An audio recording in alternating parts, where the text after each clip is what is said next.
All right. All right. I think we are set to go. What's up, Mr. Dawson?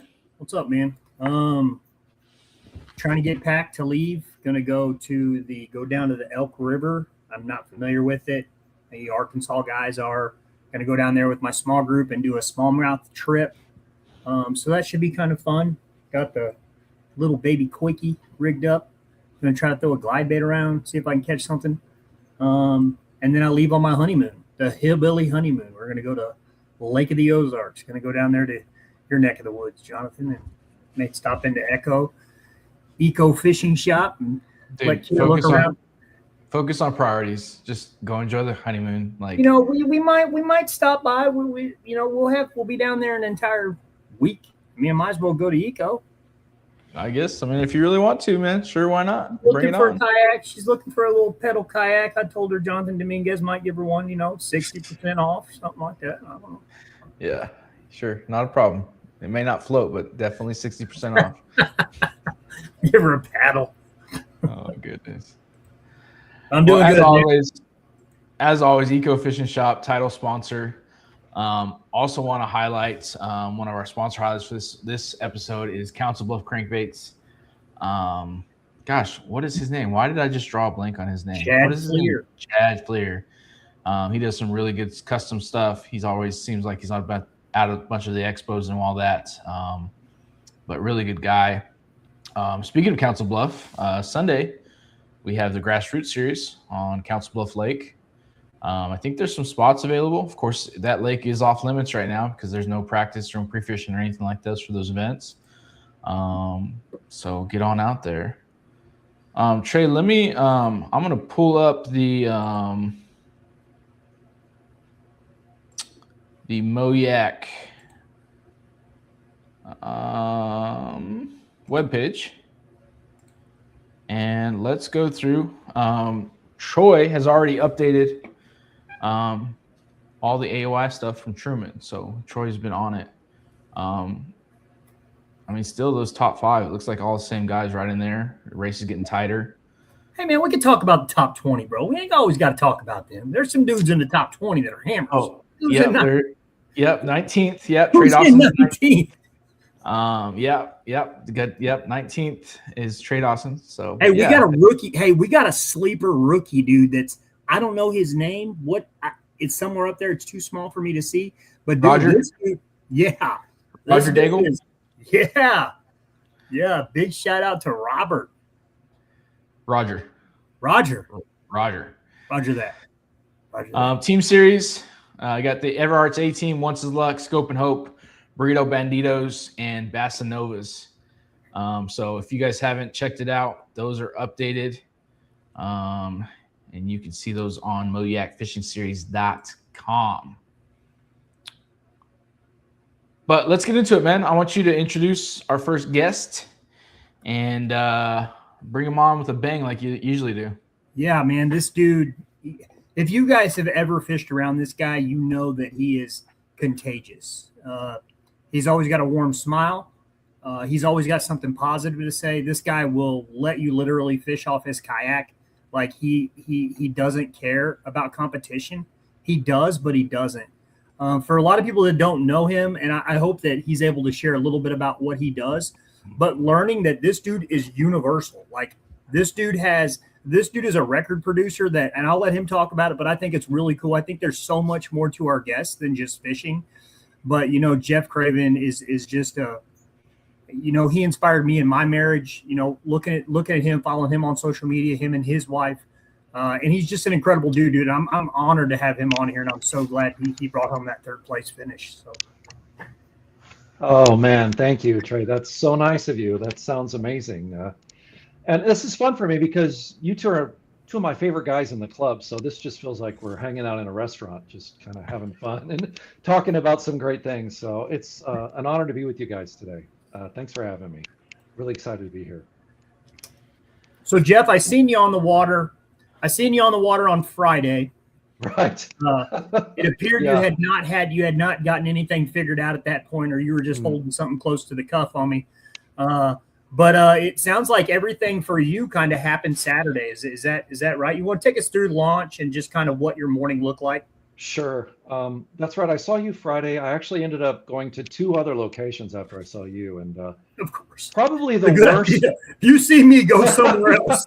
No, it was probably well, you and I have fished that area before, and we've had success, and we know other people who've had success. So, it seemed like a logical, just with the lake at Normal Pool, I thought it was going to be a logical place to fish, and I do know some people that fished it and had some success. So it did, I think, result in good fishing on Saturday, but Friday was just terrible. And I went to two other locations, had the worst practice of my entire short 3 year tournament fishing career. And I was actually I caught one fish, okay, all of Friday. And I was really disappointed, really down actually Friday night, thinking about just kind of had an existential crisis, wondering what the heck I was doing up at Truman Lake on a Friday night when I could be back in Nixon, Missouri. But I got up, I kind of thought about it all night, tossed and turned, and the one location where I did catch one fish, I said, you know what? Let me go back there. There could be an early morning bite. Let me think about a moving bite because I went in to the weekend thinking I was going to throw a jig and a Texas rig worm like the whole day. That was my plan. And that didn't pan out on Friday. So I thought about it Saturday, let me try some moving baits in the morning and see if maybe that'll help. So as soon as I got to the ramp at my location, I saw some boiling on some riprap and I started throwing a square bill and just one after the other, they just were hitting it like really fast. And I had a limit, even though I didn't submit it, I had a limit before 6. And as soon as the sun came out, that shallow bite on the riprap it was gone. Just like, it's like it had never existed. So I went across the channel, found a little bluff wall, and thought about, you know what, let me do what I do, which is throwing a rock crawler on bluff walls. That's my bread and butter. I spend a lot of my time on table rock, and that's just a standard table rock presentation. So that's what I did. First cast, caught 1925, that 19 and a quarter. Uh, Caught a few other smaller fish, then went across the channel to some timber and just sort of tried to go back and forth between a rock crawler and a square bill. Caught that 19 and a half, and about, I think 25, 30 minutes later, I caught that big fat 17 and started to say, I think this could be a pretty good day. So yeah, I actually didn't upgrade after that. I caught a lot of fish, but just doing the same kind of pattern. Square bill and a rock crawler all day, which surprised me, honestly. I was really surprised by that. Awesome. Jeff, other than fishing, can you tell if maybe people don't know who you are? Like, I think something that was fascinating about you is kind of what you told me. Like, what do you do when you're not fishing? And tell us maybe one of, I know that you are a famous record producer. Can you just talk about that for just a minute, just to give people an insight of what Jeff Craven does when he's not fishing? Right. So actually, like my wife Marla and I, we met in Chicago. We lived in Chicago for over 30 years, and I started a record label in Chicago in the early 90s, mid 90s, trying to capitalize on the electronic dance scene that was happening in Chicago at the time, which was very big and became kind of internationally renowned. So I have a record label called Large Music, and that is a 32-year-old independent label, which is pretty much unheard of for the music business to have a label that long that's independent. And then I was also a club DJ to kind of go alongside with it. So I spent a lot of time in clubs in Chicago, DJing, all the time. And then I would also tour Europe and DJ, and then tour the States and DJ as well. And then in 2022, we moved down to Missouri. So my DJing career is probably effectively over. I still want to DJ one of the Moyak events, at some point I want somebody to pull out a system and let me go. But no, I think it's pretty much over, but I still run my record label because that's something I can do anywhere. And I have a slew of young artists and we're still putting out amazing dance music. So that's in a nutshell, really. When I did you think start fishing? I'm sorry? How old were you when you started fishing?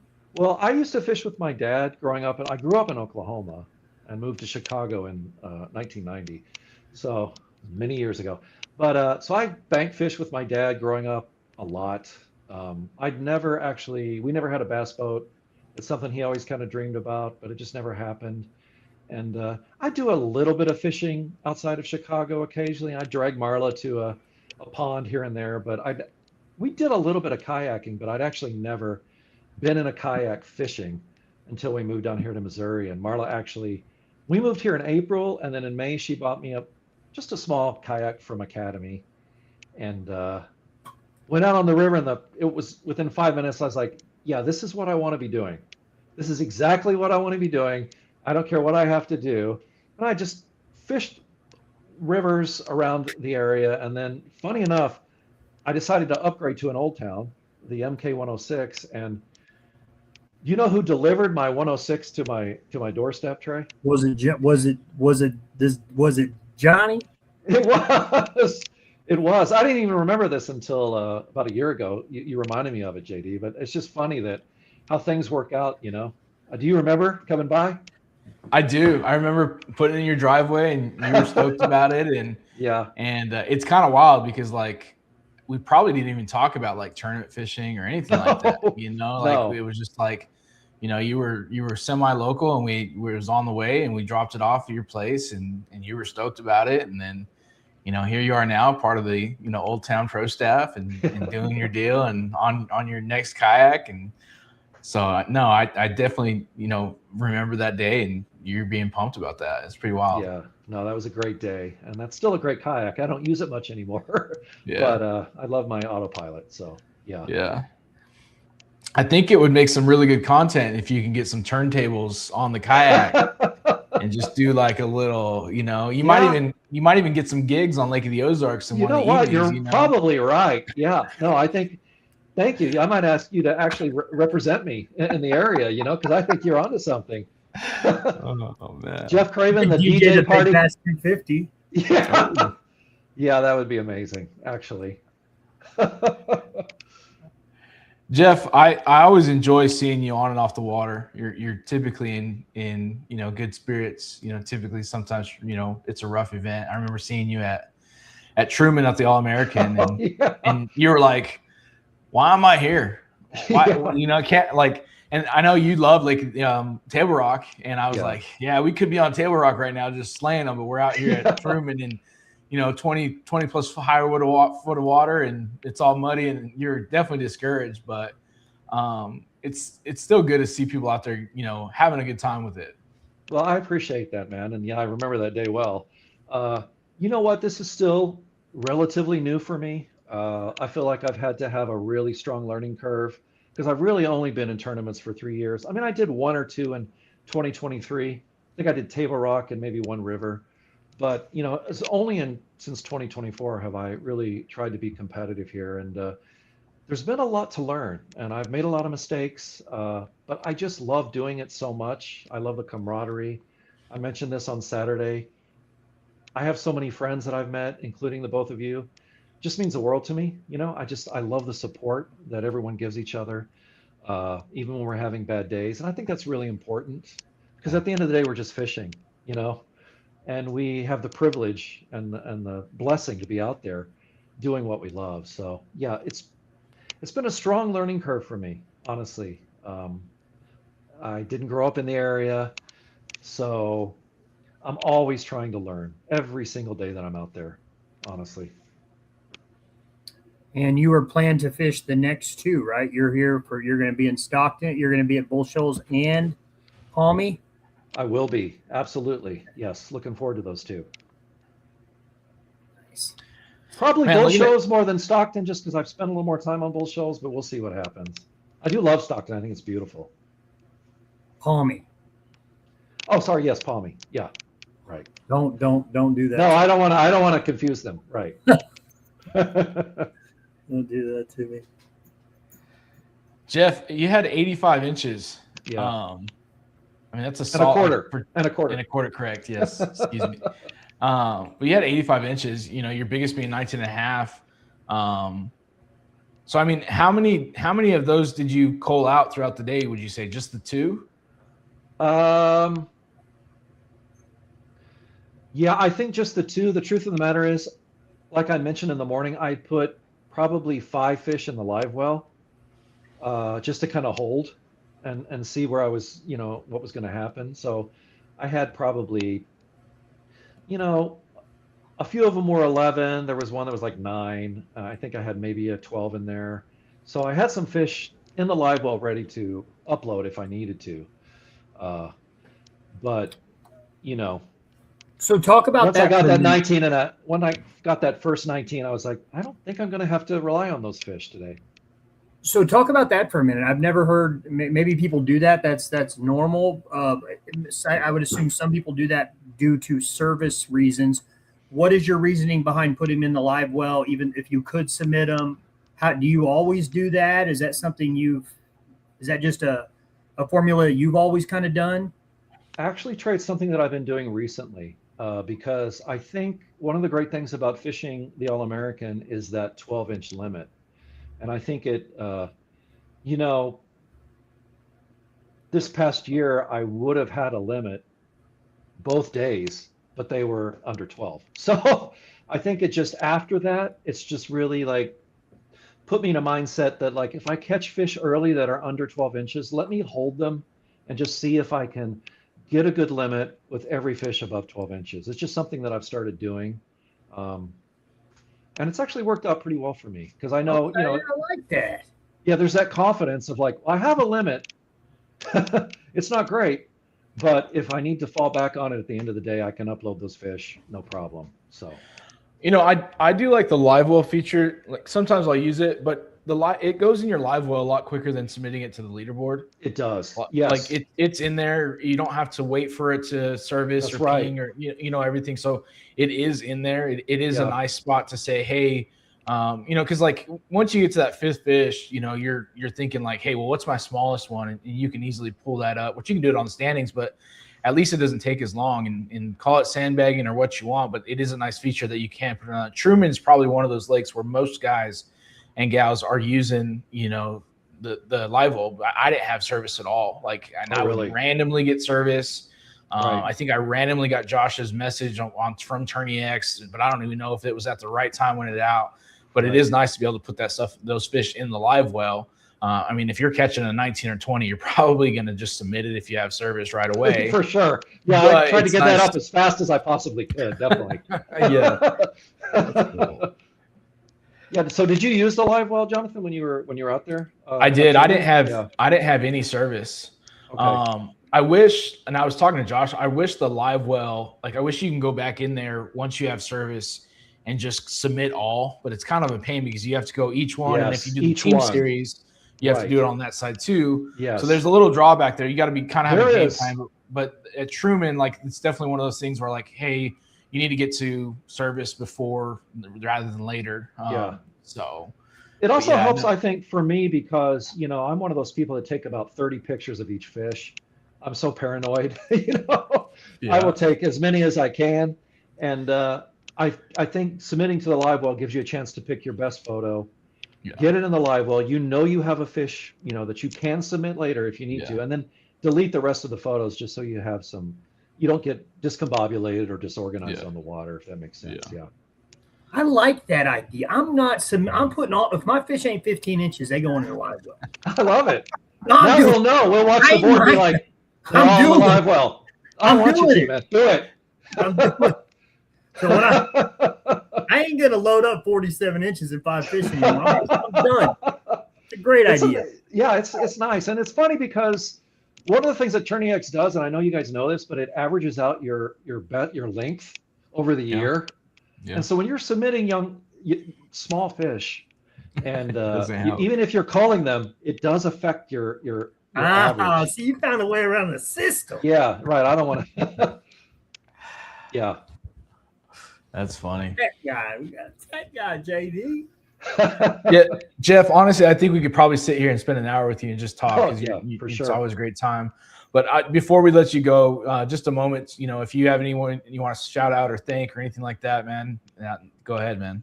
Oh gosh, I think just a shout out to my sponsors. Again, you mentioned Old Town Fishing. They've been so good to me. I've been so privileged to be on their pro team. Obviously, Eco Fishing Shop, being on the field team this year has been fantastic. And then Motion Fishing Company, which is a Missouri company that make great baits. And then lastly, Modern Outdoor Tackle, which is in Nixa. It's a great tackle shop. Weston is just a great guy. If you guys have never been in there, you should go in there sometime and just visit with him. He's terrific, has a great staff. And then probably finally, I just give a shout out to my team partner, Rylan, who is a good friend of mine. And we've been doing the team this year. Unfortunately, he had to miss one, so we're not where we want to be, but we got 2 left, and we're gonna try to like put it into high gear, end the year strong. Yeah, that dude low-key can put up a W any Oh, for sure. Exactly. Any given Saturday, Right. he can put up a W. Absolutely, he's I dangerous. think that's what's so weird. Any one of our guys at Moyak, any one of our guys or girls, what's crazy is any given Saturday, they could be coming in 40th place for 5 tournaments in a row, but any given Saturday, one of our people could put up first place. Trey, That's how it's so we- funny that you say that because it's exactly what I've talked about with Rylan. This field is so talented that at any given time, any of us can pull up a monster bag. You're absolutely correct. And I think that should inspire all of us, you know. We're a very talented group of anglers out here. It's not easy to compete with each other. It's really not. But I find that inspiring, honestly, and I agree with you. Jeff, seriously, man, appreciate you making time coming on here. So good to be here. You're more than welcome to hang out in the background, but I'm gonna let Trey go ahead and introduce our next. We got a dynamic duo coming on next. Yes. Dun dun dun. Do not know them well, but what we know of them, where there's one, there's always the other. The Shermans. First time I had an encounter with them was, I want to say that I distinctly remember, was on Taneycomo. Yep. And Miss Sherman there was out there flipping grass like freaking, like Bill Dance, dude. She's out there just killing it, dude. And I was like, I didn't even know that she fished with Moyak. I was like, God, I hope she's not fishing because she looks really good. And I knew that she would be like probably tournament on that. And then she said, and then I asked her, and she said, "Oh, my husband's he's fishing over there." And yeah, just from the first time I met both of them on the water, it was I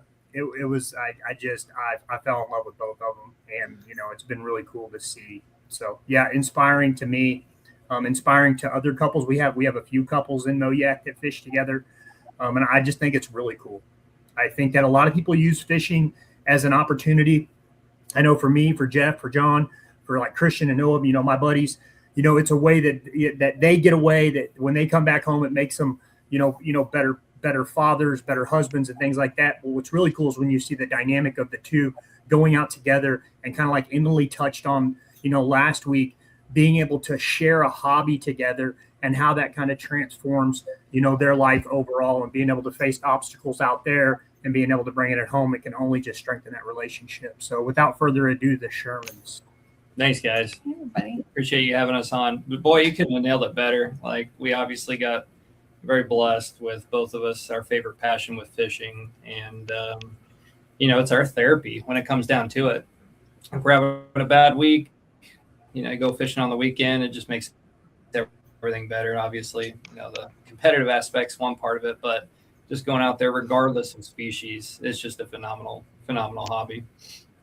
Sherman, I can tell you always wear sunglasses. So you're either a cop, you fish every day, all day, or you do something outside. What you want to talk about? What you do for a living? Like, what do you do when it's not fishing? Well, fishing is 90% of the hobbies, basically. But no, basically, we love fishing and hunting. Fishing probably 80% of the time, hunting 20% of the time. I've recently got Joe into hunting a lot more, whether it's turkey hunting or deer hunting. So we do that together as well, which is an absolute blast. What I've found is, especially on the hunting side, I'm starting to enjoy more watching her try to get, whether it's her first turkey or another turkey or her first deer, far more than I really care about shooting anything. So that part's a blast. Outside of that, I'm a big nerd. I'll play video games. I love exercising. I'm a little bit of a unique character when it comes to that, because I pretty much enjoy a little bit of everything. And where are you from? Where do you guys live? Springfield, Missouri. Yep, we're on the northwest side of Springfield, Missouri. So kind of that perfect hub of 50 miles any direction. You have any kind of fishery that you want. So it's a pretty cool area to live in. And I had seen that your friends also, you're friends with Mike Webb. I know that I don't know how well that relationship is. I know, that's a good friend of mine from Table Rock. And yeah, so that's pretty cool. You're pretty engulfed in the fishing scene down there. Did you come from a bass boat world into the kayak? How did that transition happen with you? Yeah, I did. So I grew up in Mansfield, Missouri, which is about an hour east of Springfield. So a local kid, and went to college here in Springfield. I've been working at Bass Pro at the corporate offices for about 17 years now. Okay. And fishing wise, I think about 10 or 12 years ago, I started fishing the OMTT circuit on the big bass side. I also found, fishing a team circuit was more enjoyable than fishing a solo part. And we've been doing that for about 10 years now.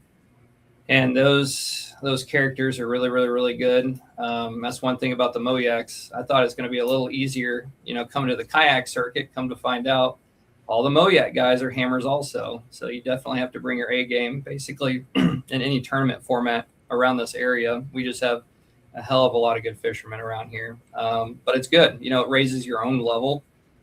Makes you try a little bit harder, increases your focus, and yeah, man, it's been a blast in this area for sure. Awesome. And Joe, what do we say, Johanna? Do we call you Joe? What do you like to? What's your preferred? What do we say here? Yeah, whatever you prefer, but most people call me Joe. It's just easier to remember, and it's what I've gone by for many years now. So. Whatever you prefer, though. How'd you get into fishing, Johanna? So I grew up in rural Idaho, and pretty much the main thing to do there was hunting and fishing. So my dad was big into both, and he would take me and my brother out as young as he could get us out there. So when he thought I could hold a fishing rod, he got me out there. We did mostly bank fishing, like Jeff had said. And then later on in our years, he got a bass boat, but we mostly did bank fishing. And I mean, I was obsessed with it from a really young age. So. You ever been to Pocatello? Yeah, I have actually. Yeah. One of the top 3 worst county jails I've ever been in. Pocatello, Idaho. That's good to know. Yeah, don't go to jail there, please. I actually have a horrible story there. I probably got hit the hardest I've ever been hit by this Native American guy. It was pretty bad. But anyways, Coeur d'Alene, Lake Coeur d'Alene. You've been on that? Did you ever fish that or go there? That's in Idaho too, am I right?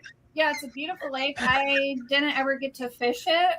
It was too far north from where we were. I was more south of that, and so we just go to the little rivers near us. But and we went to Hell's Canyon when we could. It was a little bit of ways, but that was super fun to fish, and so those are our main spots. So, who's a better finesse fisherman, you or him? I don't know. He taught me all of that. So I learned from him. I think he's still the pro at it, but I'm trying to catch up to him. So she has inspired me to quit being hard-headed and trying to go alpha mode, and when needed, downsize. Some people will just stick it out, trying to hope for that one big bite. And she's made me realize you can still catch big fish on small baits. And you typically get more bites on small baits. So I actually probably finesse fish more over the last 3 years than I have in the last 7 years combined before that. So I'll say she inspires my finesse fishing tactics. Okay. Joe, if you can only pick one bait to go fish, regardless of the lake, what are you picking up? Ned rig. I knew Gotta be it. Ned rig. Okay. I always catch them on it, no matter what time of year. The conditions, I can always catch at least one on it. So is there a soft piece of plastic that you'll give us a little Ned juice on that you enjoy on the Ned rig? He's about to bust it out right here. Of course it was going to be an XPS. We knew it was going to be that. It's hard to beat. Honestly, we were transitioning between a couple of soft plastics, and when that transition was happening, I bought like 30 packs of it. So we've got Ned rigs for days. So tell us about your day on Truman. Tell us, what happened. Did you guys? We heard, a little bit at the awards where you came down a couple weeks before. Just kind of walk us through what that day looked like from launch until you had your limit. Yeah. So 2 weeks before, I made a kind of a recon scout mission down there. And a buddy of mine, a couple of weeks before that, had done really, really well in a previous tournament. And I'm like, man, Truman Lake's my kryptonite. Can you just show me something? And so I was feeling good about it, but he was catching them on kind of shallow, flat points that were, I think the water was 5 to 8 feet high at that point.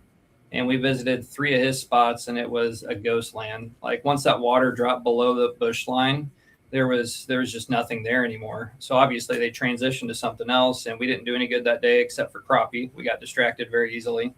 And then actually the Friday before the tournament, we had to take care of some stuff around the house. I took a vacay day, and I think I got to Truman around 11:30, and I checked about 20 brush piles, conservation brush piles that I loaded on the graph, and saw some fish on them. Tried to get them to bite the koiki, tried to get them to bite the drop shot, and I think I shook off maybe only like 3 bites out of 20 brush piles. But it was all we had to go on. And so actually during the tournament, I kind of sent her that direction, which was relatively close to where I was. And then I went the other direction, just experimenting. We really didn't have anything to lose. And that's when I got lucky and I stumbled on something completely unexpected around 7:30 a.m. I've always said in the tournament world, if you can crack a code early in the day to where you can actually lean on it for multiple hours versus, if its last cast is 1:30 and you crack the code, which happens a lot at 12:30, you're running as fast as you can to try to take advantage of the situation, but doesn't really work out very often. But no, I got very fortunate and cracked it around 7:30, and we gotta have a lot of fun between 7:30 and 1:30. Awesome. Tell us about your baits. What you caught them on? What was working for you? Yeah, so I'll go first.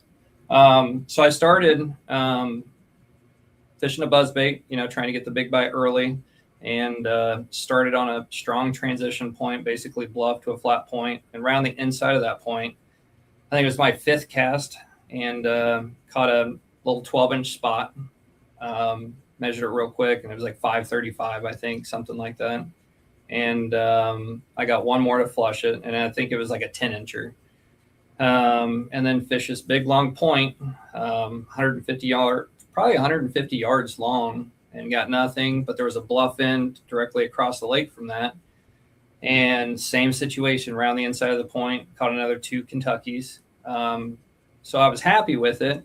My goal in this tournament was just to get a limit. With how tough things have been, I could not figure out the largemouth bite. I didn't know where they went. The water had been high for so long. I had no clues.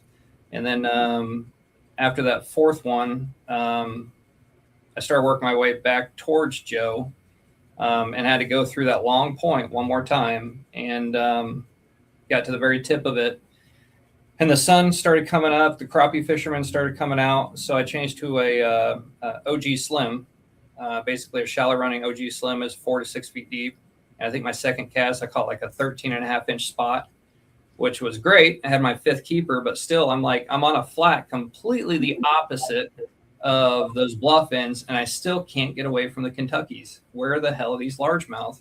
And next cast, I caught a 19.75 largemouth on that OG Slim. I didn't even think it was a largemouth. It bit like 3 feet from the boat and started lassoing me around the kayak a couple of different times, but it wasn't jumping. And then finally it came up, and oh my God, got the net real quick, scooped it up. And then I'm like, you know what? I'm looking at my map, and there's a unique contour on that point. And I said, 20 yards from me is that exact same scenario. Let's go over there real quick before these crappie fishermen stirred up with their trolling motors. Went over there, and I think I jumped off probably a 16-incher and then caught another maybe 15.5-incher, something like that. And, every once in a while, it's very rare in fishing when the light bulb goes off, especially early. And I'm like, this may be something to work with. And about 20 yards from that spot was another similar circumstance. And then the wind picked up just a little bit, and I spot locked in the middle of all these trees and caught another, I think it was maybe a 17-incher, something like that, on the square bill. And then it was about 3 or 4 casts in a row. I got bumped on the square bill, but they wouldn't lock up on it. So the bass fishermen had started coming out. And at one point, I think I counted 12 boats on this point, half bass fishermen, half crappie fishermen. And all the bass fishermen were either throwing some type of 10-inch worm, or they're throwing a brush hog or a baby brush hog, dragging on the bottom. So I picked up Joe's favorite bait, the Ned rig, and I think it was my first cast. I caught like a 19.5 on it. And I think I said during the at the end of the tournament day that night before, I kind of blew out my back. I slipped a disc, so I wasn't in the best physical shape. And the Ned rig was a perfect combination with that. And I think spot locked I caught. Joe was maybe 100 yards from me. And then after I caught that 19.5 on the Ned rig, I basically stood up and started yodeling for Joe. Come over here. This is glorious. And she started working her way in. And I was actually kind of selfish. I yelled for her to come over. But then I was like, I have 2 more Kentuckys I need to cull out. Kind of hope I get these out of the boat before she gets here. And I did catch one more, I think 18.5. And she got there, and I had already been scraping that exact area. I don't know, it was a 10-yard wide area for 30 minutes, maybe 25 minutes. And I brought her next to my kayak. I showed her the topography and the similar areas, and we basically had 4 sweet spots on that long point. And I said, I'm going to try this fresh one. Good luck. And I wasn't 15 feet away from here. I heard something. I looked back, and she's got the net out. I'm like, did you catch one? She goes, yeah, I did. I go, well, is it a good one? She goes, hold on, let me measure it. Okay. And I'm still going to my spot. I'm like, how long was it? She goes, it was 17.5. I go, oh my gosh. Well, I'm 90% happy for you, and I'm 10% extremely jealous right now because I got a 12.5-inch Kentucky. I would love to switch that one out for, but no, all good. Thanks, babe. Yeah, all good on that. And then we basically went. We didn't leave it. We didn't have anything else to go to, and we went up and down those little sweet spots and expanded a little bit in that general area, but basically all cohabitating. I have no idea why all those fish were. It's 85-degree water. It's on Truman Lake. It is murky. There's a 1.5 foot visibility, but every single one, if we fished deeper than 6 feet of water off of that point, you just couldn't get them to bite. I got Panoptics on mine. That helped on a couple of fish. I saw them show themselves when they chased my crankbait, and I could follow it up with a Ned rig. But mostly it was just grinding the bottom with that crankbait in that 4 to 6 foot zone. And I don't know what I caught. I maybe caught 20 fish over 15 inches, which was just way better than we anticipated, expecting to only have and hopefully have 5 fish. That we didn't care if they were 9 inches long. We just wanted 5 fish. It was a glorious day. Yeah, way better than expected, and very appreciative of it. What about you?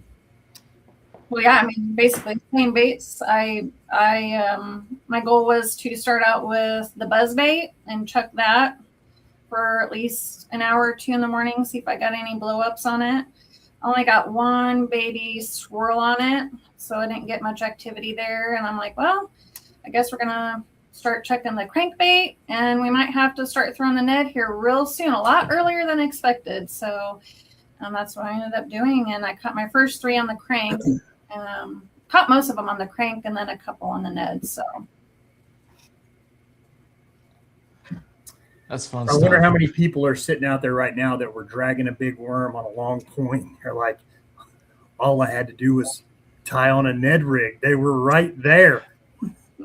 It's both astounding and amazing and unexplainable. It doesn't make sense. I think in our area, I do think a very, very important reason that Ned rig really shined is I think the fish were there. I still don't know why they were that shallow. Obviously, we'll take it. I'd prefer to catch them in 4 to 6 feet of water than 15 to 20 feet of water. But they were pressured. Man, we had boats funneling in and out of there, bass boats in multiple different smaller boat tournaments. And I think I saw out of 20 boats I saw that day, I think I saw 2 boats actually catch a fish, and both of them were using a square bill.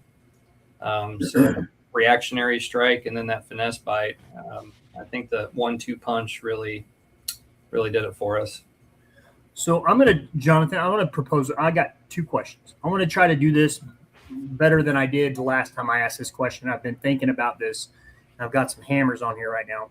So you launch your boat in the morning. It's lines in, and your plan was to fish this whole, this quarter-mile stretch of just amazing looking bank. A bass boat tournament's about to start in like 45 minutes. And that someone's probably going to come there, and your plan was to hit it with a buzzbait.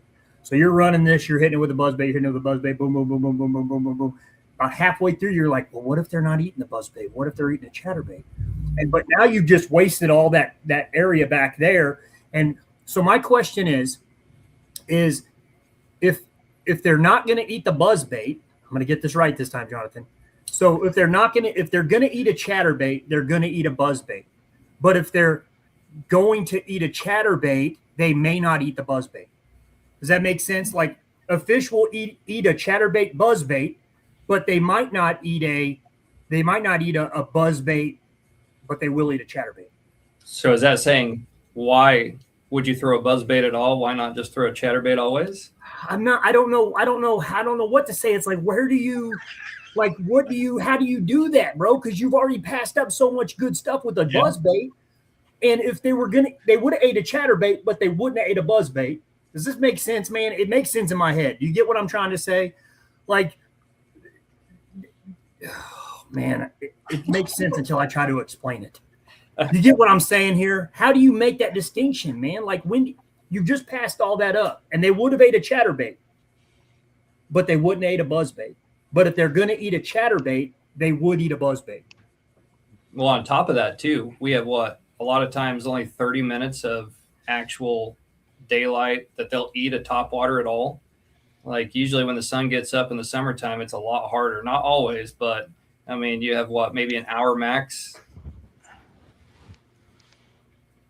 Yeah. I think it depends on, I don't know. Are you a chatterbait guy? I mean, I'm just trying to catch some fish now.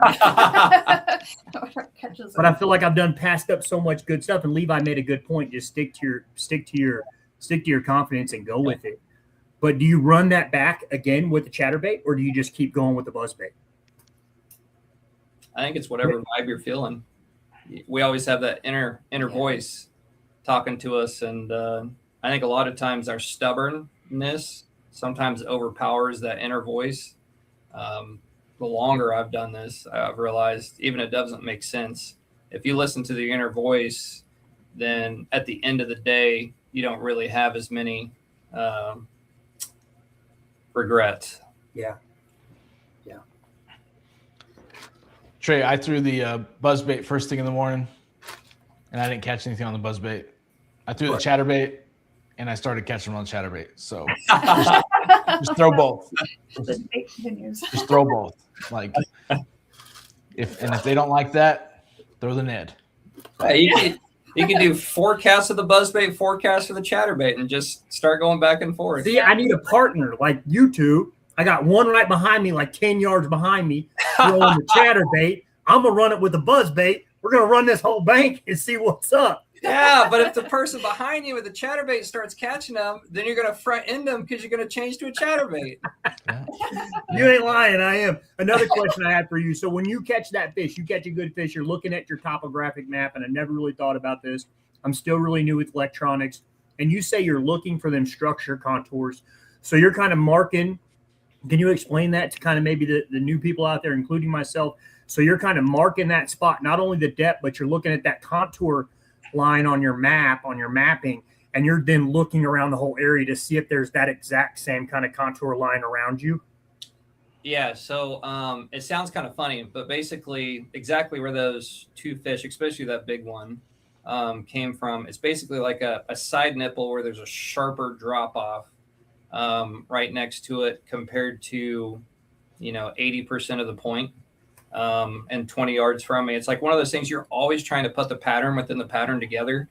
And then a lot of times we obviously try to overthink the pattern too. We start to get too technical. But I got lucky, and 20 yards from me, the same exact scenario replayed. And then, when you test it out and it actually works, you're like, okay, this actually might be something we can run with. To be honest, I thought, no way those fish are going to stay in 4 to 6 feet of water after 9 a.m. Like, I figured they'd start sliding off and a little bit, some of those deeper trees, there's trees everywhere. And they never left. There was shad in the area. I assume that probably helped some, but outside of that, basically just trying to duplicate something to put the pattern together. Usually a pattern doesn't hold up all day, especially in the summertime, but no, we got lucky in that part. It's good stuff. Good stuff. Trey and Josh and I were talking on Facebook Messenger, and I think we need to get what did you call them, Trey? All the hamhers. The hamhers. Some of the lady fishermen in the club. So maybe Johanna will bring you back on with M, and I know Jason Anderson's wife, Christy, she fishes, and there's a couple other ladies we can bring on here and get like a different perspective. Maybe Trey will have your wife and my wife come on here, and they can just have a ham hers deal. Go from there. I love that. Awesome. That'd be great. Yeah. It's good stuff. Well, Marcus, Johanna, if there's anybody you guys want to shout out or say thanks to or anything like that, feel free to. You got anyone just want out? I'll just say they're technically not my sponsor, but they do sponsor me since they give me a paycheck. Thank you, Bass Pro Shops. Been with them for a long time. Big shout out to you guys. Obviously, I mentioned it during the tournament. You guys do an above and beyond job when it comes to this. It is an absolute amazing group of guys. It's hilarious. You guys, everyone's so nice. There's always that competitive drive, but it seems like everyone I talk to, even if I don't know, I talked to a couple of guys, at the venue. We're just sitting I was tired of standing up because I felt like my back was going to break, and talking to a couple of guys just sitting down, and man, it's just fun. We all obviously have this passion, and I just shout out to the Moyak group as a whole. It's phenomenal, and hopefully we can do it for many years after this. Can you get our awards set up at Top of the Rock? Maybe have them cater the event. That would be phenomenal. Let's just say all one can do is ask, and then Dogwood Canyon or something. Chance that they'll say a big fat no, but you never know till you ask, right? Yeah, anybody? I mean, just ditto to what you said. I just appreciate being a part of this Moyak group. Everyone I've met in the group has just been so welcoming, and it's fun to share the sport with y'all. So I love it, and can't wait to see the future seasons. Yeah, Bull Shoals next. Yeah. Well, really appreciate you guys coming on here. Marcus, Johanna, Jeff, really appreciate you guys coming on here. But yeah, taking some time out of your schedule, and congrats on this weekend and all your success. I'm gonna put you guys in the background. Trey, we're gonna stay live, so don't spill all your honey holes like the last time. Let them know where I'm launching at Bull But Shoals. seriously, appreciate them guys coming on. Yeah, man, we go to Bull Shoals next, and Palmy after that, and then championship on Lake of the Ozarks. What's going on with the thinking, yak pot right now? Can we get a live update on the yak pot tonight? Ooh, we probably can. Let me get there. If you can kill just a little bit of time, I can probably get there. Yes. Let's hear Mason Brock with 87 inches already in 4 fish. Did he even sign up? Is he out there? Oh, yeah, he's okay. This is awkward. All right, hold on. Give me 1 second. I'm going to share this. Did I nail it? Well, yeah, but this is kind of funny. Mason Brock's going to appreciate that this is on live. So big fish right now is Mason Brock with a 16-incher. And if you notice, he's got his toenails He's got his painted. toes painted. Huh. He does have a daughter, so maybe they had some toenail painting. But let's go down here, see what's going on. Yeah, Mason Brock's leading it with one fish. He's got a 16-incher. Looks like Jason Anderson's got a fish. Dane Lewis and Mark Van Meter all on the board. Looks like you got 7 of them out there tonight. Got 7 of them out there. So, yeah. We ought to call them the Brock pots instead of the Yak pots. Yeah, 2 of them's probably fishing Lake of the Ozarks. Yeah, I bet Mark's out there too. Yeah, that guy likes Lake of the Ozarks. But Bull Shoals, man, what are you thinking? You excited? You nervous? What do you think? Yeah, I'm ready. That's gonna be my first event that I win. So I've been waiting for it. Yeah. So you know what? Kind of like Marty Hughes says, and honestly, I'm not good. I'm okay. But I feel like I excel when the fishing gets tough, especially in kind of the dog days of summer where it's just real hot water. And I can go out there and really just kind of finesse fish and put something in my hand that I'm confident in. And, I know that I can catch 5 fish when maybe some other guys are just stubborn and, like you said, are just going to throw some big stuff looking for that one big bite and may not get it. Right now it's sitting in 19th. I'm just trying to look, and it's going to take 2 really good events with still 2 drops left. I'm realistically probably going to end right around that 25 through 28th mark. But maybe if I can squeeze in a top 5 and maybe another top 10 or a top 15, I might be able to get in that 20 range. So that's the goal. If not, there's always next year. I was really figuring that you were going to open up this podcast with your hardware just like sitting in front of you, trying to just show off. But who knows where your little medal and your check is? I figured you'd be showing it off by now. No. Did you make a necklace for it yet? That way you can wear it to work and all that?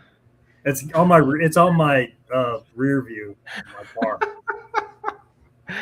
Even a broken clock's right twice a day, man. Like I said, I caught that fish on a big worm, and I told myself that I was gonna continue throwing a big worm, and I did for like 10 more minutes. So yeah, stuff I just learned, and I had a good time. It's the first time I've actually, not the first time, but after just the All-American dive, catching 4 fish over 12 inches was big. And I actually figured out something pretty late in the day where I lost, I hate when people put a number on a fish that they lost, but I would assume I lost 2 that were probably over 15, which could have really helped me out. And I had caught one and went somewhere else and caught the other one and figured that out. Then did catch another 14 doing the exact same thing. So kind of like Marcus said, I figured something out kind of late. And it was really late. I think I had like 15 minutes left. So good stuff. Well, we'll be on Bull Shoals next. I'm sure we'll have some podcasts in between there because we got about a month before that event. It'll be nice and toasty by then. But Trey, it was good seeing you, buddy. And I guess we'll see you around. I'll see you next week. Later. Later, buddy.